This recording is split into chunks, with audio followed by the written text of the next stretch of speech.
Welcome to the ninth episode of our podcast. Today I'm joined by Hannah from Australia, or the land down under, if you will.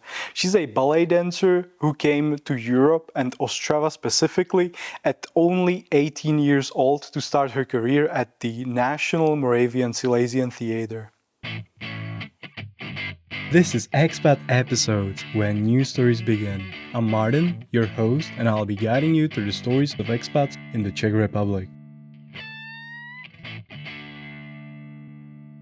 So, hi Hannah, thank you so much for joining me today. Thank you for having me. Absolutely. So, how are you? You good? Yes, I'm very good. Perfect. I'm glad to hear that. So, let's get into it, shall we? Let's start with a introduction. So, who are you? So, my name is Hannah Lukey. I am Australian and I am a ballet dancer.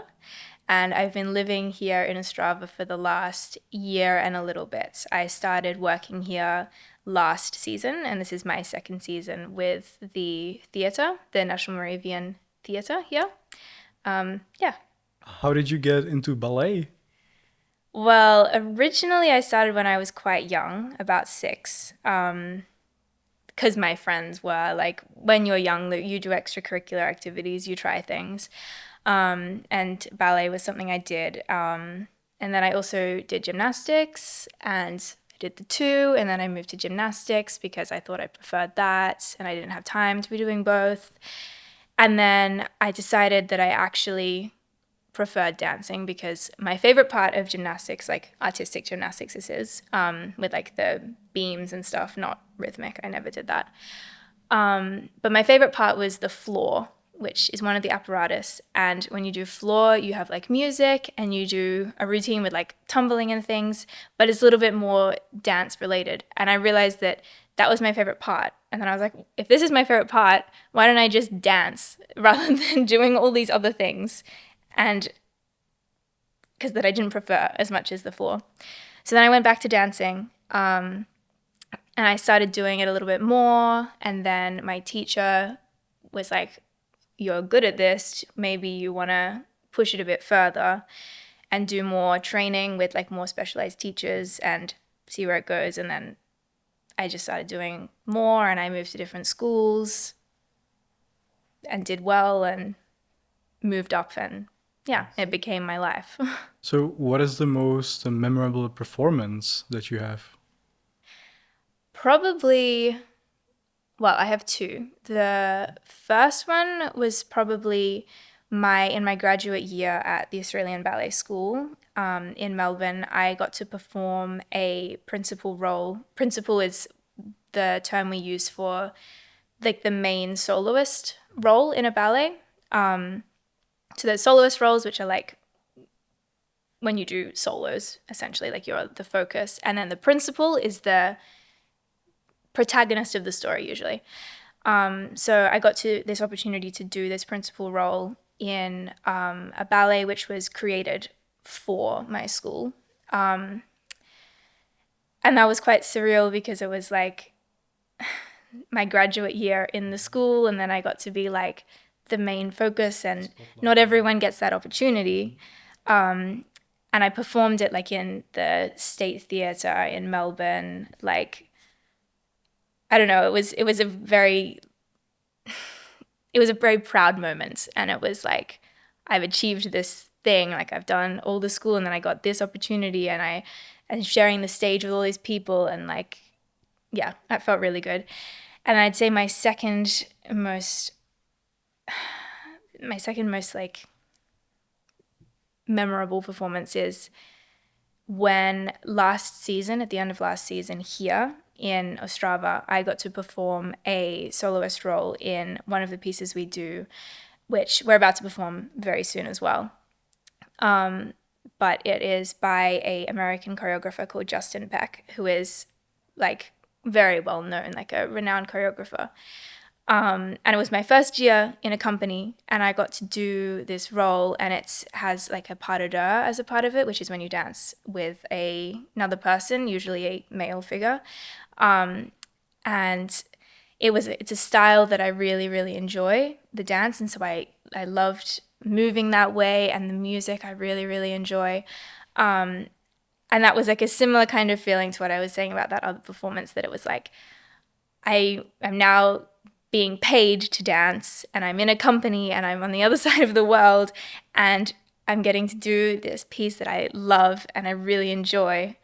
And it was just like, wow, I get to do this. Yeah. So you mentioned that the National Theater of the Moravian Silesian region, sorry, I don't know the name exactly, work with like international choreographers, or? Yeah, we actually have worked with a lot. I mean, I haven't been here for very long, but currently we're working on a mixed bill, which is premiering in 3 weeks, which has 5 different pieces as a part of it. One of which is what I was just talking about, which is Heatscape by Justin Peck. We are also doing a piece called Sofa, which is by an Israeli choreographer called Itzik Galili, and he is like here at the moment working with us in the studio. We're doing a piece called Shaka, which is a premiere that was made on us just recently by a French-Israeli choreographer called Leah Besudo-Grek. I hope I pronounce it correctly. Who works for Kibbutz Dance Company in Israel. And so she's been here working with us on that. We're also doing a piece by Yuri Killian, who is a very renowned choreographer, called Wings of Wax is the piece we're doing from him. And I guess that also the ballet company of Ostrava is also very international, right, in terms of the dancers, or? Yes, it all comes together. I mean, I have friends from the Netherlands, a lot of friends from Italy, Portugal, Spain, Greece. Like that, it's a very, very multicultural company, because just the way that the dance community works is that it's very competitive getting jobs, because it's so subjective, basically, is where the competition comes from. There's so many dancers, and then so many people see different things in dancers, and they want to work with people who they see something in and they're inspired by, and that is individual. And so you have to find the place where you want to be, and then the artistic team wants to be with you. So many people have to travel to find the place where they feel most comfortable. So it's always like a lot of people coming together from many different places. I see. So, like most of the international ballet companies are like this, right? Like this Yeah. amalgamation, for the lack of better term, of people from all parts of the world, right? Yeah. So, how do you get it? Like, what's the process? So, let's say you've finished your studies there in Australia, and you wanted to start auditioning. How does one go from there? So, I mean, it can happen in different ways, because a big part of the ballet world is networking and connections, like people you know, making opportunities or inviting you to something.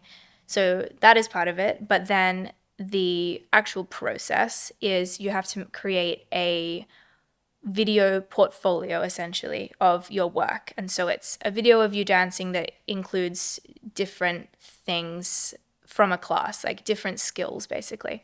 So you have to make this video.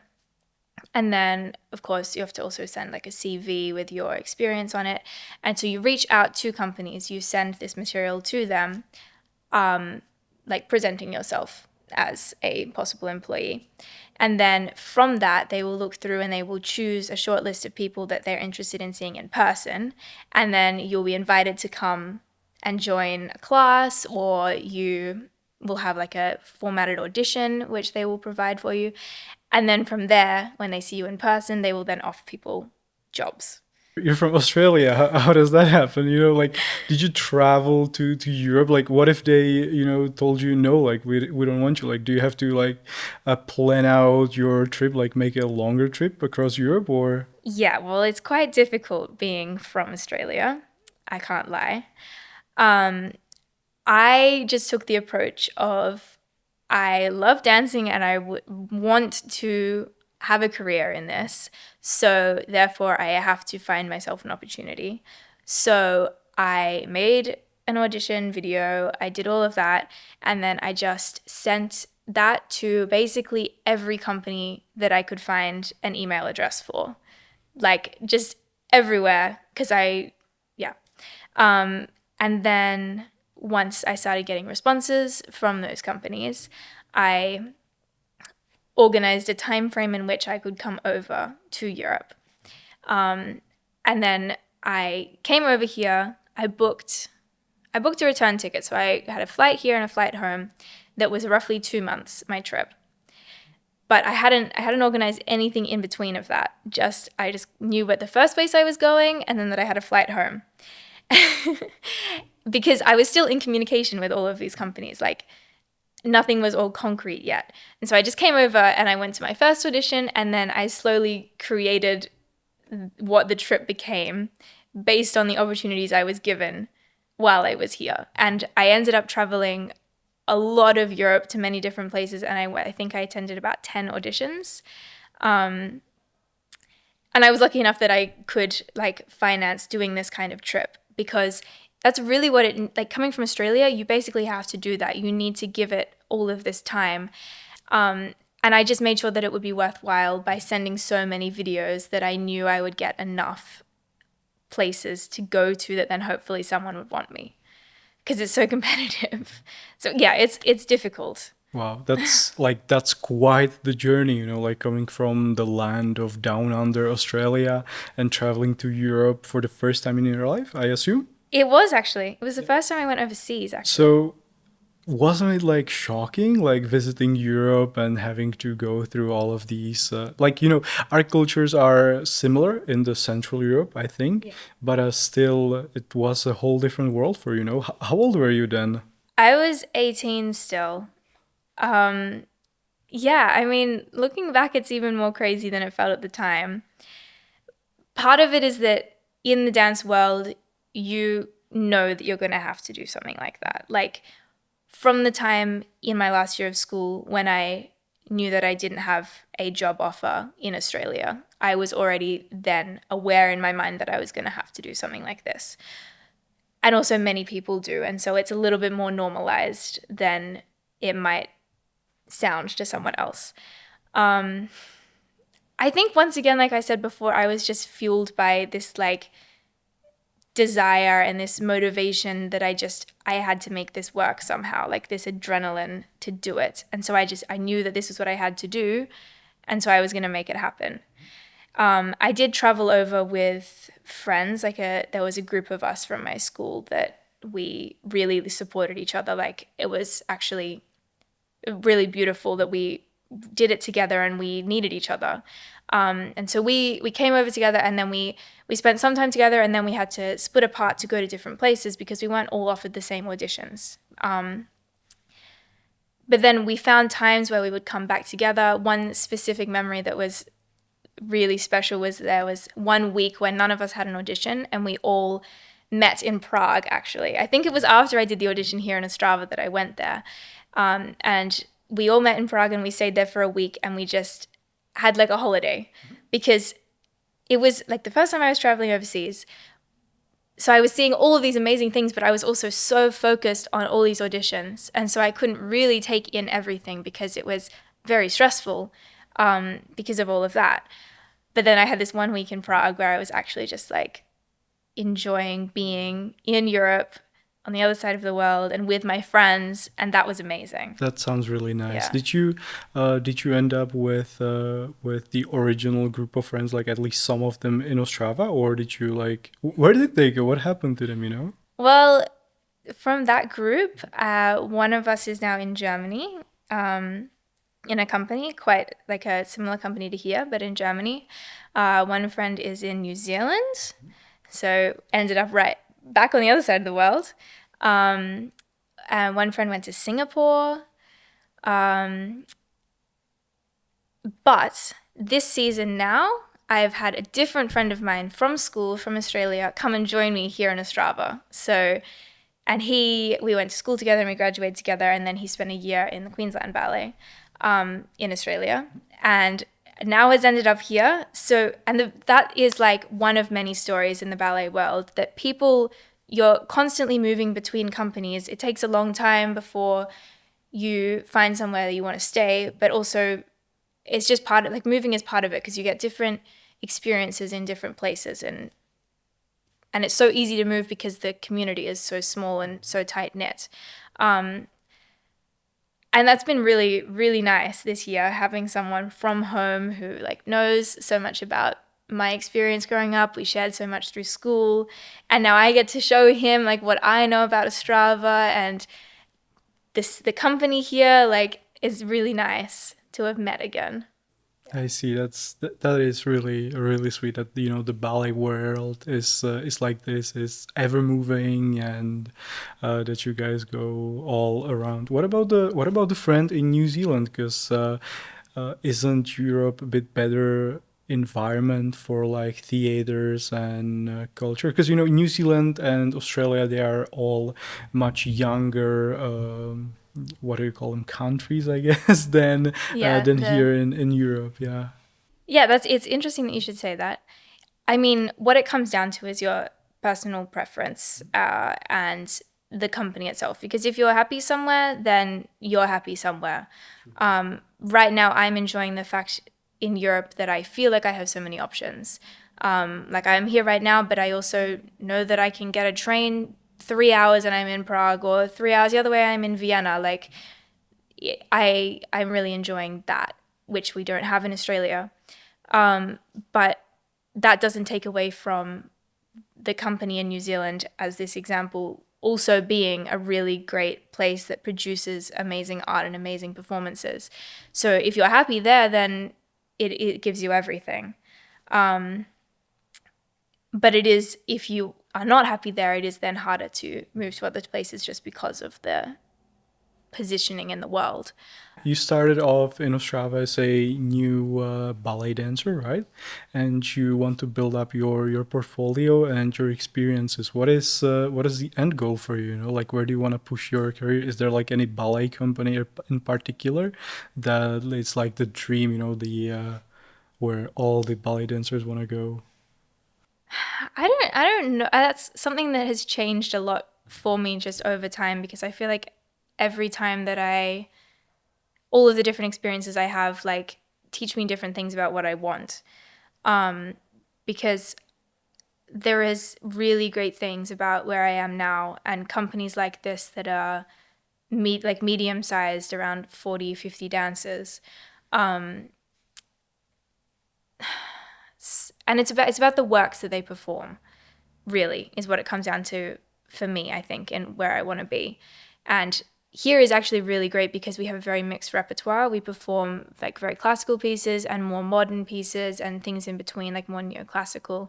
And I really enjoy that, having the versatility of moving between styles. When I was younger, I had like my sights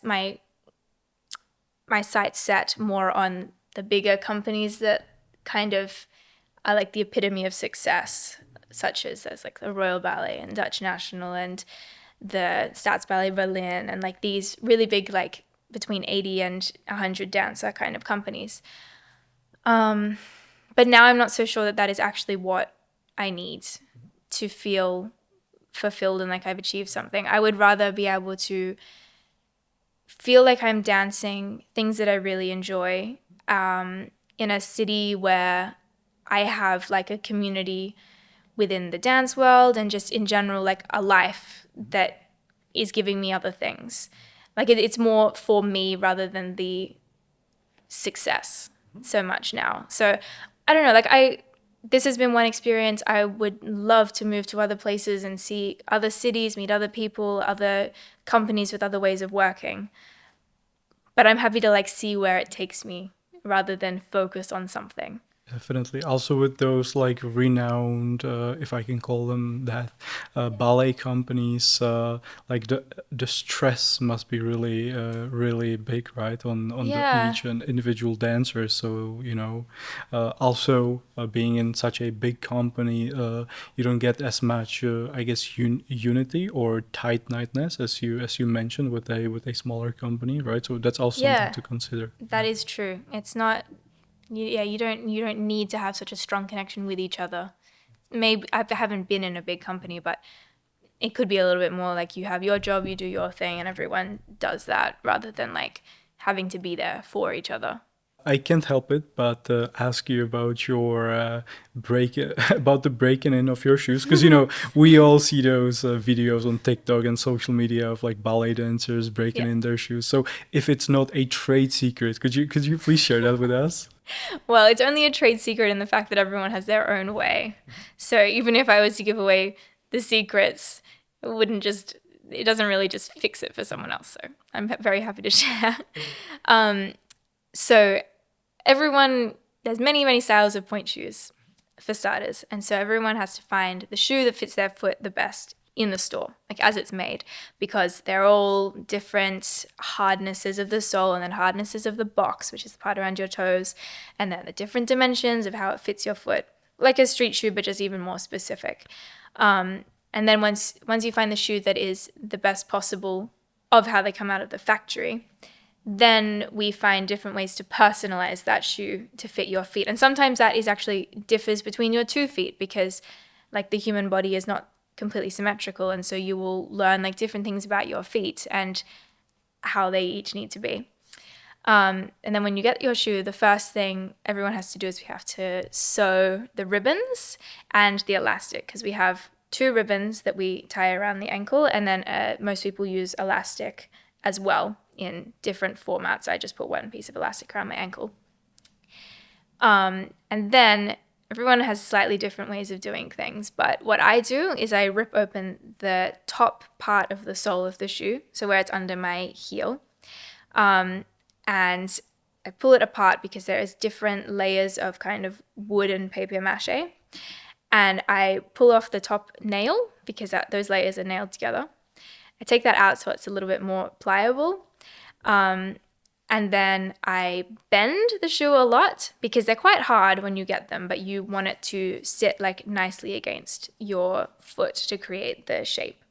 So I bend it a lot, and then I step on the box, the part over my toes, so it's softer.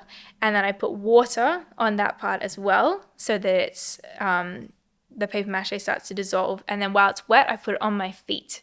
And then I will do specific exercises, simple exercises, not really dancing, but working through my feet is what we say, so that it molds essentially to my foot, because then it feels more comfortable. The more kind of connected with your foot, the more comfortable and also the easier it is to dance, because then it doesn't really feel like you don't want to feel like you have something on your foot. You want to just feel like you can do these things with your foot with extra support. So that's what I do. Okay, as a layman, like imagining that my feet are squished together, let's call it, doesn't it like cause any health problems for you and your feet? Well, there is things you have to learn about how to work correctly, and there's some things we do. We do a lot of like strength and conditioning training for your feet and for your entire leg, because all of the muscles work together to be supporting your foot, because you shouldn't be completely relying on this shoe to be holding your foot like this, because we do stand like on the tips of the toes inside the shoe, but you should be lifting up out of your joints is how we say it, with your muscles. So we have to work on creating that strength. But then also inside the shoe, different people wear different things inside to help. Many people, including me, I wear something which I call it an ouch pouch, which you can understand from the name what it does, which is just like a small kind of sock that goes just over your toes, just to create some extra padding inside the shoe. And then I also wear a toe spacer, which is like a silicone object that I put between my big toe and my second toe, because that aligns my toes a little bit better, so that there's not, because if your big toe, for example, goes inwards, then when you're standing on it, the pressure is on that joint. And so this like straightens that out a little bit in my foot so that it's more evenly distributed. Yeah, so those are some things we do to make it less painful. Have you ever got an injury from it? Like, has the shoe ever like snapped? Because like I imagine you doing all those really some like precise movements, right? So have you ever like slipped or your shoe broke or anything like that happen?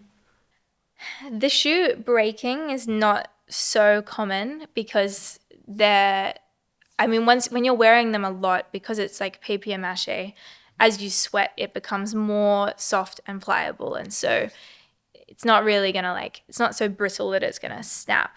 But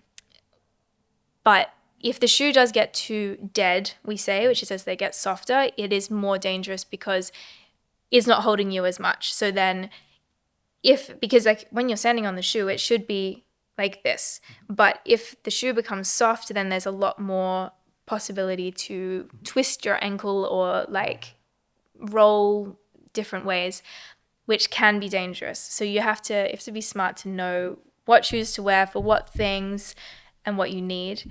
So how many pairs of shoes do you go through each month? Did you know? That's a Can you good tell? question. Yeah. Different dances are different because you if you wear softer shoes, for example, they last for less time because they'll get too soft faster. And different people's feet have different amounts of mobility. And if we're doing different repertoire as well, we'll change how much they're getting used. Me personally, I think that I probably only wear about 2 or 3 pairs a month, which is not that bad. But some people go through like 2 pairs a week or something like that. It depends on the shows and the repertoire. Like it really does fluctuate. But yeah, So how it's a does lot. your day in the life of a ballet dancer look like? Because when we were arranging this recording, right, you had this like really weird time window where you were available and stuff. So walk me through it. Well, that also fluctuates because it's dependent on rehearsals, which is dependent on casting, like what your, how much you're working in the shows that we're preparing. But every day we'll always start with the ballet class, which here we go from 9 until about 10:15 in the morning, which is our daily training. That is, it's warming us up for the day, getting our body prepared, but it's also the time when you can work on things that you're trying to improve because we are constantly improving and wanting to increase your strength or whatever elements you're focusing on.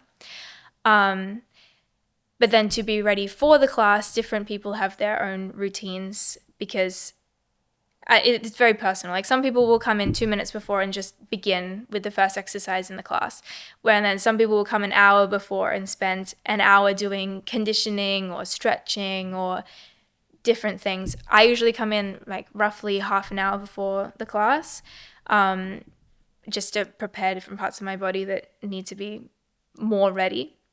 So then we have the class, and then we will have rehearsals, usually roughly until 1 or 2 p.m. And then we'll usually have a break, and then we'll either have more rehearsals in the afternoon or we'll have a show. And when we have a show, we'll have another warm up, like a short class, and then the show. And that's how it goes. So it's quite long days. I see. Do you guys ever get like holidays and stuff? Is like normal employee, employee employer relationship, or how does it Yeah, work? Yeah, it is. It is like that. We do work 6 days a week, though. 6 days a week. That's allowed. Yes, you.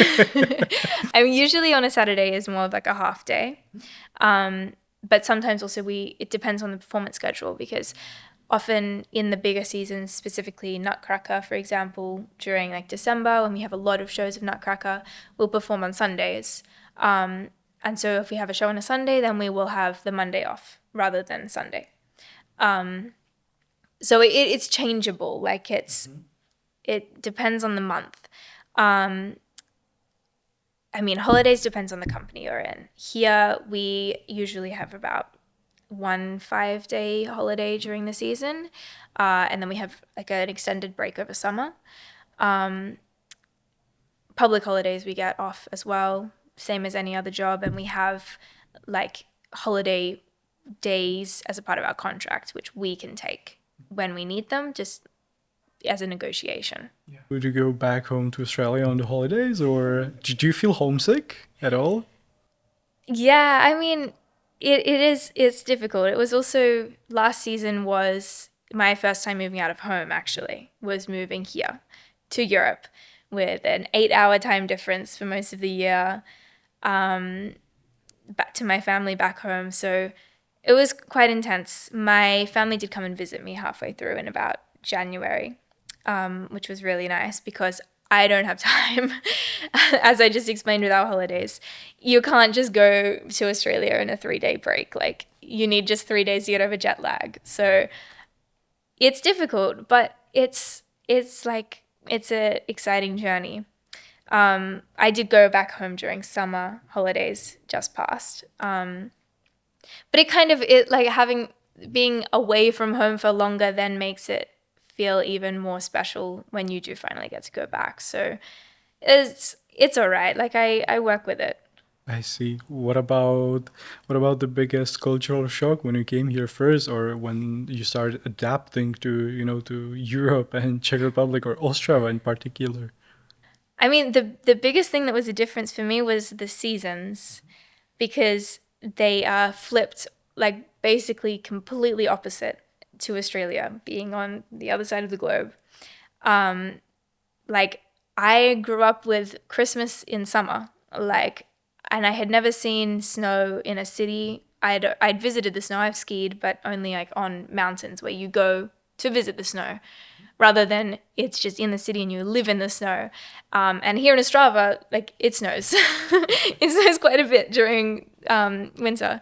So, and that was exciting, really, for the main part.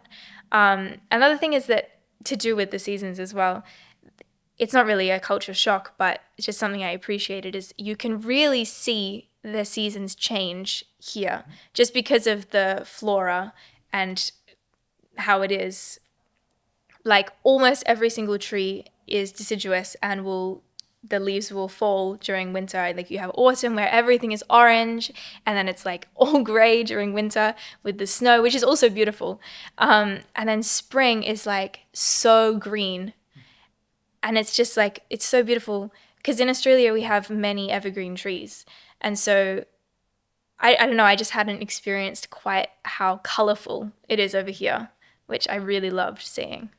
Yeah, this connection with nature is also, I guess, more here in Australia because we're a compared to Melbourne, where you're from, we are not as urbanized, right? So, yeah, I guess you get to see more nature here Yeah, as well. it's really nice actually. And since you're mentioning the flora, what about the fauna? Like, do you appreciate not having like large kangaroos trying to box you and like large, thick, hairy spiders like chilling on the floors of your house? Like, how's that? Yeah, I mean, I know everyone says that about Australia, and it is true to an extent. The insects and the snakes and all those things, but it's just when you grow up with it, it's not. And also for anyone else who comes, it's not like a. It doesn't get in the way of living. Like it's not that intense. Well, But I mean, I have had like the huntsman spiders, which are like this big, come into the house and they like sit there, but they don't harm you if you just like pretend it's not there. It's fine. it's really hard to pretend it's not there when it's like a large spider just sitting on the wall. Oh my God, I can. Yeah, I guess exposure makes it less of a big deal. But you have things here as well. Like you have those massive. They look like massive mosquitoes. Massive mosquitoes, like female mosquitoes, you mean, or like No, I talked to some of my friends about them, and they're not called mosquitoes. It's something else, and they can also bite you. But really? it's like this big, and to me, it looks like a mosquito, but massive. And the first time I saw those, I was scared. um, I don't know. So there's different things. Also, there's so many wasps in Europe, specifically in summer, like at the moment. Wasps are everywhere. If you're outside, if I'm eating my lunch sitting outside in the park, I can't get away from the wasps everywhere. Like there's always like one flying around me. So I feel like there's just different things in different places. But it is nice not having the spiders, the big spiders inside, for sure. Yeah, that's good. I mean, I will trade wasps any day over spiders, like, holy. Fair enough. So how do you, where do you live in Australia exactly? I live very much in the city centre, quite close to the river and the park, which is a really lovely place to live because I can just cross the street and there's the river, which is beautiful. I can walk to work along the river if I wanted to, which is really nice. And I'm very close to work. That's another thing about being in this, what you were saying before about being in a slightly smaller city, is that everything is very close by. And I mean, all of us dancers live within the center of the city. I know that Ostrava does spread more. But like in Melbourne, for example, I considered myself living very close to where I went to school, but it still took me like more than 30 minutes to get there on public transport. And here it's like 15 minutes walking and I'm home. And I live not even the closest of my colleagues. Yeah, I love where I live. It's very accessible to everything and close to nature and then also close to the center. Yeah. What do you think about the food compared to Australia? Because I know that you guys eat like Marmite and like 'cause- Vegemite. Marmite oh. is the UK. Oh yeah. And Vegemite is better than Marmite, but in my opinion. Yeah, we do have Vegemite. Honestly, I actually haven't delved so much into the Czech cuisine because I'm vegetarian. And the Czech cuisine is not super vegetarian friendly. Yeah, that's for sure. Yeah. So I don't really have so much to comment on with that because yeah. But the thing that I miss from home is, I mean, there is also still this here, but Melbourne is such a diverse, multicultural city that there is access to like high quality of so many different cuisines, all within the same. Like you can go to restaurants and get basically food from any part of the world at a really high quality, which is an amazing thing that is not quite so common here. Just because, I guess also because Europe you have your Czech cuisine, whereas Australia doesn't really have Australian cuisine. We just have all of these different people that live there and have brought their own things with them. So that is a different experience being here. Okay, so Hannah, unfortunately, we are nearing the end of our episode, so I will ask you 5 last questions for our quick pick rubric. You can answer as long as short as you want, preferably short. Understood. Since we're running out of time, kinda. So how do you keep your cultural roots alive? Sorry. It's an interesting question. I feel like I talk to my family and my friends back home. And then also having now my one Australian colleague here is really nice because then we can talk about things because there's certain like language things, like lingos that only like Australians understand. So it's nice to be able to talk those things. Can you share some of those? Sorry, maybe it's I don't know if I can think of it. It's just like certain like phrases. It's hard. Like my mind doesn't think of them if I'm not talking to someone that I know understands, if that makes sense. Like it just doesn't come out of my vernacular unless I'm with someone. So I don't know. It's just like a different ease. But I think the thing that makes me feel like more connected with home is actually listening to music from artists from back home. I like doing that. It makes me feel a little bit more. That actually links to the second question, which is if your time in Ostrava or this region was a movie or a song, which one would it be? Like, do you play one song so much that you associate with this place? You asked me this before I came in, and I did have some time to think about it, and it was kind of hard to think of actually. There's one song that I listen to a lot, just like when I'm walking around the city, kind of when I'm feeling like not as good or I'm like feeling more homesick or things are harder or whatever. that always makes me feel good. And that's like Cloud Bursting by Kate Bush, which I like listening to because it's, I don't know, it makes me feel like there's like more opportunities. Like Ostrava, it's not all just about like what you're feeling right in the moment. And because Ostrava is where I've come, where I'm starting like my adult life. And it was like a massive change coming here from home and everything. And so sometimes it can feel a bit like overwhelming, but it's just like the start of many other opportunities. And I don't know, that song kind of makes me Like feel good. I really cannot blame you, like starting a new life abroad in a whole different culture at 18 must be overwhelming. And most kids in at 18 are barely finishing high school and they don't even know what they want to do in life, right? So it's really Yeah. admirable this. So third question, what makes you want to call Ostrava your home? I would say the people that I've met being here. Like I've made some really, really great friends. And it's like a family. Like we all rely on each other and in a really beautiful way. Yeah. Is it the people from the ballet community or also like locals here? Mostly it is from the ballet community. But a lot of the ballet community, even though many of us are foreigners, there are some people who have been here for a long time, like 5 to 7 years they've been living here. So it's like amalgamated together. But yeah. So, what's your special hidden gem in Ostrava? Any cafe or? I like the Kavana / bar above the mini Kino. I think is a bit of a hidden gem because it's a little bit like it's a little bit like out of the way. If you don't know about it, then you don't know it's there. But it's like very nice chill vibe. I I see. like that. I like that one. I think it's also featured in the Use It map Ostrava, so that's There you good. go. What about tips for a trip to Australia? Like, where do we not get to meet huntsman spiders and stuff? Well, I mean, if you want to escape the insects, I'd say go more south rather than north, so it's not so tropical. But if you want beaches, then maybe more the north and parts of the country.